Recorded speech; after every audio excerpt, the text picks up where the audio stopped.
Est-ce que le ninja linking peut massacrer votre référencement et vous pénaliser sur Google? C'est une question que beaucoup de personnes se posent, y compris moi auparavant, et à laquelle je vais essayer de répondre le plus simplement dans cette vidéo. Alors déjà, qu'est-ce que c'est le ninja linking? Pour ceux qui ne sauraient pas, c'est tout simplement poser des liens sur des sites qui n'ont pas du tout votre thème. C'est-à-dire que par exemple, on va créer des profils sur des plateformes de streaming, on va aller créer des commentaires d'articles de blog sur des blogs qui n'ont pas forcément votre sujet. On va essayer de poser des liens vers nos sites web directement sur des sites qui n'ont rien à voir avec notre thématique. Et c'est vrai que c'est pas rare de voir des gens qui se font massacrer, qui perdent tout leur trafic du jour au lendemain, qui se font en fait pénalisés par Google. Mais le but, ça va être d'éviter ça à tout prix. Donc je pense que la première chose à comprendre, c'est, bon maintenant on est en 2023, beaucoup de choses ont changé sur Google. Avant le ninja linking, ça fonctionnait au max. Maintenant évidemment Google a compris que beaucoup de gens le faisaient. Faut bien comprendre une chose déjà, pour prendre le problème à la base, c'est que Google, son but, c'est quoi? Google, son but, c'est de lister des sites le plus précis et le plus adapté en fonction des recherches d'une certaine personne. Alors évidemment, pour faire ça, ils ont quoi? Ils ont le contenu qu'il y aura sur votre site web. Est-ce que votre site web est optimisé? Est-ce que les gens restent longtemps sur votre site web pour savoir s'il est qualitatif ou pas? Et ils ont également justement l'indicateur avec le domain authority, le trust flow, etc. qui est fait par les backlinks. Le truc, c'est que vous vous doutez bien, Google, il aime pas qu'on modifie son algorithme, il aime pas qu'on manipule son algorithme manuellement. Ça permettrait à des tout petits sites, par exemple, de passer devant des plus gros sites, des sites plus sérieux, plus qualitatifs, parce qu'ils auraient charbonné comme des fous sur le netlinking et sur la manipulation de l'algorithme. Donc moi, je vais vous donner 5 conseils, les gars, pour éviter à tout prix de vous faire pénaliser lorsque vous faites du ninja linking. Maintenant, comme je l'ai dit avant, justement, ça fonctionne plus comme avant le ninja linking.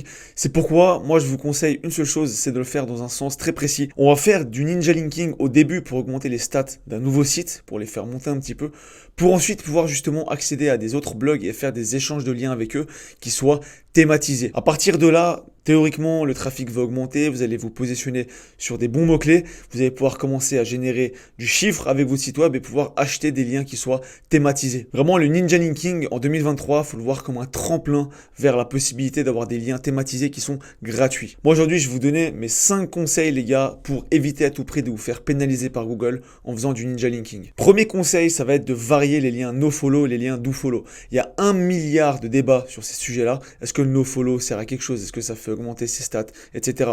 Personnellement, je m'en fiche. En fait, j'ai jamais réfléchi comme ça. Je me suis juste posé une seule question. Google veut pas qu'on manipule son algorithme. Est-ce que vous pensez que si vous avez que des liens à 90 de domain authority en dofollow qui pointent vers votre site, vous pensez pas que Google va se poser des questions? Évidemment que oui. Si vous avez des liens naturels, il y a des liens qui vont se faire en nofollow, des liens qui vont se faire en dofollow, parce que pas tout le monde vous laissera la possibilité de gratter leur jus et pas tout le monde vous mettra en dofollow. Alors première chose les gars, variez les dofollow, variez les nofollow, faites vraiment des deux. Deuxième conseil, attention aux stats de vos backlinks. Ne faites pas que des liens avec des 90 domain authority, 90 de trust flow. Allez faire des liens avec des gros stats, allez faire des liens avec des plus petites stats. Ça montrera que c'est plus naturel, ça va clairement tromper Google et leur faire croire que les liens sont totalement naturels. À nouveau, si vous aviez que des liens qui étaient naturels et qui pointaient vers votre site, vous auriez des gros blogs et des plus petits blogs qui feraient des backlinks. Donc faites attention à la variété des liens. Le troisième conseil que je peux vous donner, ça va être de faire un minimum attention au thème. Évidemment, on fait du ninja linking, ça va pas être des liens quali, etc.